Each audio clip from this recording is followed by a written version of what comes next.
Welcome to the Maria Liberati Show, where food meets art, travel, and life. So what does food mean to you? Well, join me this week with my special guest, Steven Guarnaccia, who wrote a book called How to Cook Pasta, and it includes some kid-friendly recipes also. And this is in honor of the month of October, which, wow, there are so many things to celebrate in October. It is National Italian American Heritage Month. Besides that, we have World Pasta Day, we have World Food Day, National Dessert Day, World Smile Day, National German American Day, Butterfly Hummingbird Day, wow, my favorites, International Coffee Day, National Homemade Cookies Day, and World Vegetarian Day. These are all holidays or special days that are celebrated in the month of October. Of course, as I mentioned, October is Italian American Heritage Month, and the National Pasta Association said that 73% of its respondents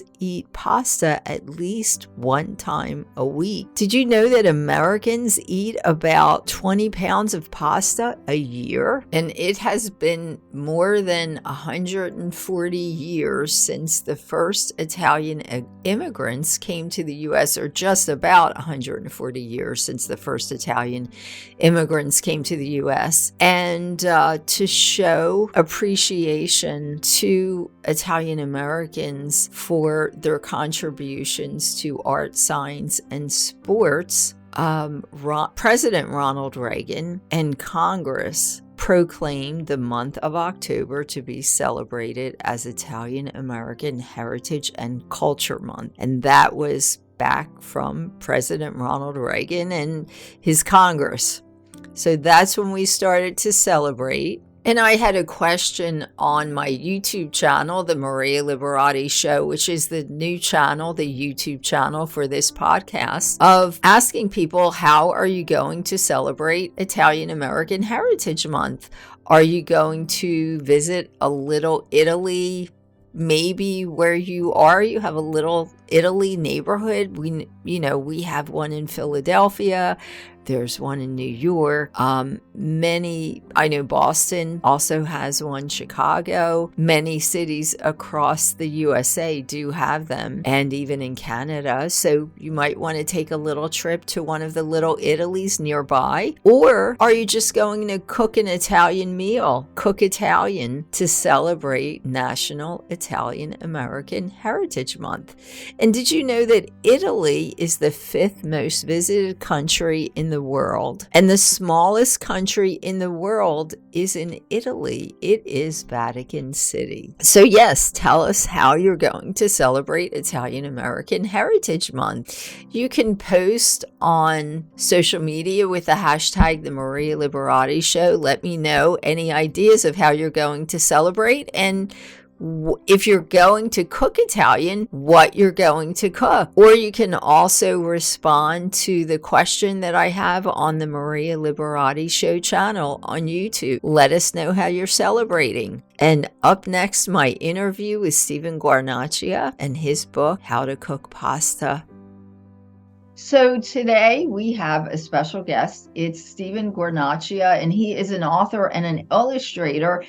And his book is The Story of Pasta and How to Cook It. And I just want to mention that October is, yes, Steven, you can hold that up for those who are watching the video. Yes, The Story of Pasta and How to Cook It. But October is National Italian Heritage Month. And right. I think there's a National Pasta Day, right, Steven? Do you know what day? Yes, I don't know which day it is, but truthfully, I think that's okay. Especially for kids who this book is aimed at. It's probably every day, right? Yeah, exactly. For kids. So there's a National Pasta Day in October also. So Steven, tell us, how did you get the idea to write and illustrate this adorable book? So I'm Italian American. Yes. Huge fan of Italian culture. Uh-huh. And I've always loved the sound. I love pasta, but I've really loved the sound of the words, the names of pasta. They're just fun to say.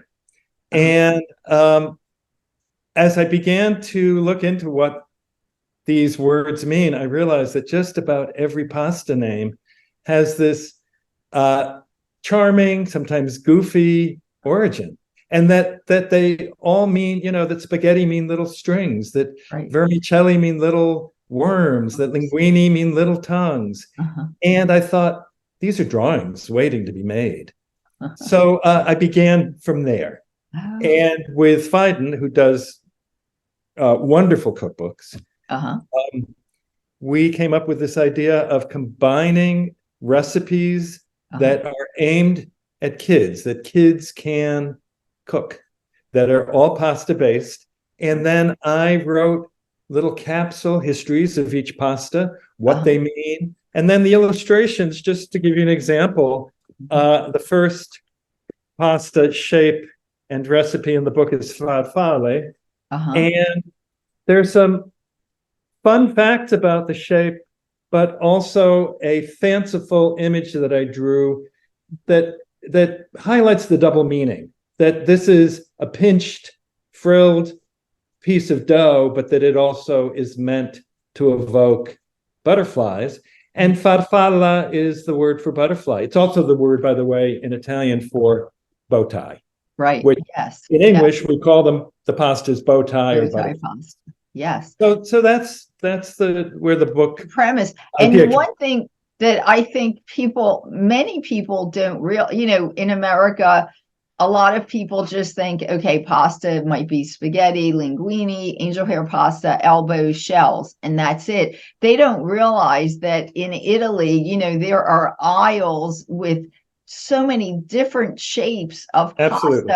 So I love that you have the book. It's a great way for kids to learn a little Italian also, and learn about the history of the different shapes and what the words mean also. And the words are fun to say. Italian's a pretty easy language to pronounce. And you mentioned all the shapes available in grocery stores in Italy. There are 35 shapes in this book. There are hundreds of shapes in Italy. And if you then add in all of the shapes that are made by hand, and every region has its own shapes, ones that you go to a different region, you won't find that shape. Right. Or you might find that shape and it's got a totally different name. So I love that about Italy, that it's so kind of local and handmade. And it's almost like, these stories, they're folk tales. Yes, which is really interesting. And tell us, can you pick out a shape that really would be almost like hardly anybody would know about it, and tell us the Italian name and everything? No one in America might realize that. Well, there is one that was not familiar to me. It is, a lot of these shapes, they're ancient. They go back to the 1300s. And even in Italy, some of them, because there's just so many, they don't make all of them anymore. There's a pasta museum in Rome, I believe, where they have all of them. And there are things like the Royal Order of the Tortellino that determines how thin the pasta is allowed to be, and they wear these gold tortellino around a red ribbon when they have their meetings. They take it very seriously. But there's two of my favorite stories are actually modern pastas. And they could only have been produced partly when machines started to produce it, but also because they reference popular culture of the time. There apparently was on October 27th, coming up, in 1954, there was apparently an incident at a soccer game over the Florentine soccer stadium. There was suddenly everybody's eyes left the game and looked in the sky, and there was a sighting of UFOs. This is this kind of, pop culture historic moment. Yes. And a very sharp pasta maker, pastificio, the people who make pasta, Yes. went back and he decided he was going to make dischi volanti, this Oh, a pasta flying shape, saucer. to commemorate it. Now, they're also known in some, I think in England, for instance, you can find them as messicani, Mexican hats. Oh, yes. So that's one of them. The other one that people may know, but I'm pretty sure nobody knows where it comes from, Uh-huh. is what we call cavatappi, which are corkscrews. Yes, they're but cavatappi weren't born as cavatappi. Mhm. Some people may know the name Barilla. It's a little bit like Ronzoni, but Barilla is the Right. huge pasta manufacturer in Italy. Yes. And they apparently in the 60s were producing a pasta, and it came out, the 70s, even later. And one of the pastas came out of the mold twisted. And instead of throwing it away, they said, hey, we can do something with this. Well, there is a pop singer named Adriano Celentano. Yes. Super popular in Italy, Yes. and especially he was at his height in the 70s. Yes. He was known as Il Moleggiato, the springy one, because of the way he danced. And if you go online, YouTube, you can find some wonderful videos in black and white of him dancing and singing. Yes. So they named, and if you go to Italy, you'll find a pasta by Barilla on the shelves called Celentani, named Adriano Celentano. He spells his name with one L. They put it with two, I'm guessing, though I couldn't find the reference for this, because they probably didn't have the right to use his name. Yeah. But they do have the right to the name Celentani with two L's. Therefore, every other pasta manufacturer, because you can't really copyright these shapes. Right. You can copyright the name. Mm-hmm. So other pasta makers make this same corkscrew shape, but they can't call it Celentani. And so the name, the most common name, though, they sometimes call them eliche, which is propeller, but the most common name is cavatappi, corkscrew. Mm-hmm. And so I just love that there are these stories behind the stories, that they're still coming up. People are still trying to design new pasta shapes. The ones that we know have been around for a long time because they work so well. They taste so good. Yes. And they do, each pasta really has, its own sauce that works best with it by the way that it's shaped. Yeah. So, and whether it's got ridges or whether, the tubes are great because the sauce gets stuck in them. Yes. I interviewed some Italian friends about what their favorite pasta was as a kid. Mm-hmm. And one person said, bucatini. Bucatini are like, they're long, but they're hollow. They're thick. They're thick enough to have a hole running through them. Yeah. And he would suck up the sauce. It was like he'd use it like a straw. Yes. He'd suck up his pasta sauce through this long tube. So what's the difference between bucatini and percatelli? There's not that much of a difference, is there? You got me there. We didn't put percatelli. Percatelli, I believe, have not a hole that anything can go through. It's pierced. Oh, you're right. Yes. But so nothing can pass through it. Yes. And the piercing, by the way, it's when it gets thicker, it obviously takes longer to cook. Yes. So in order to have it cook more slowly, and they would do things like, now I think they put wires through it, but they would pierce it with a straw or a piece of rush. Yes.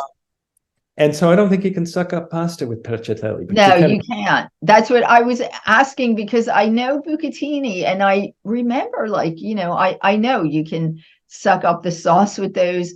Percatellis were a favorite in my house. My parents loved them, and I just remember them as being thick, but I didn't remember them with the hole in the middle, but I just wanted to confirm with the hole in the center that you could suck up the sauce. But oh my gosh, I'm getting so hungry now I was going to say, what was your favorite pasta? Well, we used to Percatelli, and my favorite, I love rigatoni and ziti. They're like my favorite. I love baking rigatoni, making. And so you like the short. I like the penne for the oh my goodness, the pasta that is the sauce that you make with a hot pepper. Oh yeah, arrabbiata. Arrabbiata. I love the penne for that, and the rigatoni that are ridged for the baked pasta. But we did the percatellis and the bucatini. Oh my goodness, with just a plain tomato sauce is just so delicious. Yes. I want to just mention one other just odd fact about bucatini. There's a lot of environmental issues, obviously, in restaurants. Yes. And a California banned plastic straws at a certain point. And so there were a couple of restaurants that were using bucatini, dry bucatini, obviously not cooked. Right. As straws. Couldn't really do much with. And they would use that in their drinks. Oh my goodness! And it was a charming kind of, for lack of a better word, gimmick. But it also conformed to the state regulations. Exactly.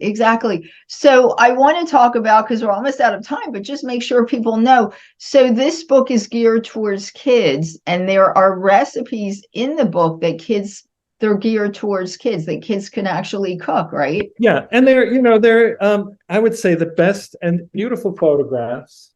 Oh yes, beautiful. I would say best cooked with your kid. It's a great book while the pasta's boiling, you can read some of these great stories. Yes. And the book actually comes out this week, Thursday, the 5th of October. Wow. And it's from Phaidon, who do wonderful cookbooks.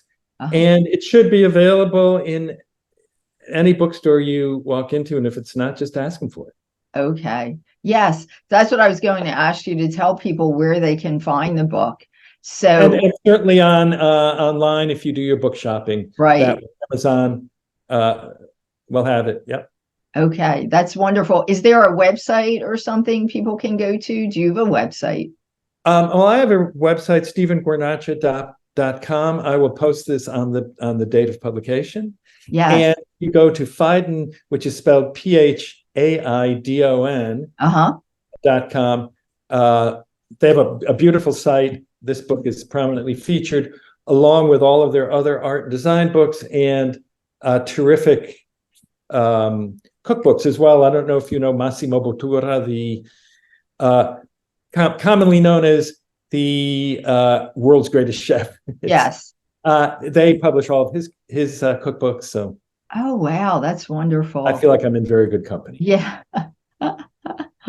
That's wonderful. Well, Steven, much success with the book. Thank you so much. And I'm sure if you have another book out, please reach out to us and let us know. I'd be delighted. It's been fun to talk with you. Yes, The Story of Pasta and How to Cook It, a great book, especially for this month. And especially, I love it that it teaches kids, it teaches culture, history, Italian, it teaches about pasta and cooking great, healthy food. Great. Thanks, Steven. We'll be talking. Thank you so much. It's been a pleasure. Thanks for listening to the Maria Liberati Show, and thanks as always to my producer, Britton Roselle, my production intern, Megan Swistak, and this week's special guest, Steven Guarnaccia. And don't forget, let us know how you are celebrating Italian American Heritage Month. You can respond at the Maria Liberati Show channel on YouTube, which is the new channel for this podcast, so you not only can hear us, but you can also see us, and you can see Steven Guarnaccia, today's interview, show his book. It's got some great illustrations, so you can see that on the video. And as always, you can find me at marialiberati.com, on Facebook at Chef Maria Liberati, on Instagram at Maria Liberati, on Pinterest at Maria Liberati, on Twitter at Maria Liberati, on LinkedIn at M Liberati, on Instagram at Maria Liberati, my Vimeo channel, Maria Liberati, and the Roku channel, which is the Basic Art of Italian Cooking by Maria Liberati. And until next week, peace, love, and pasta.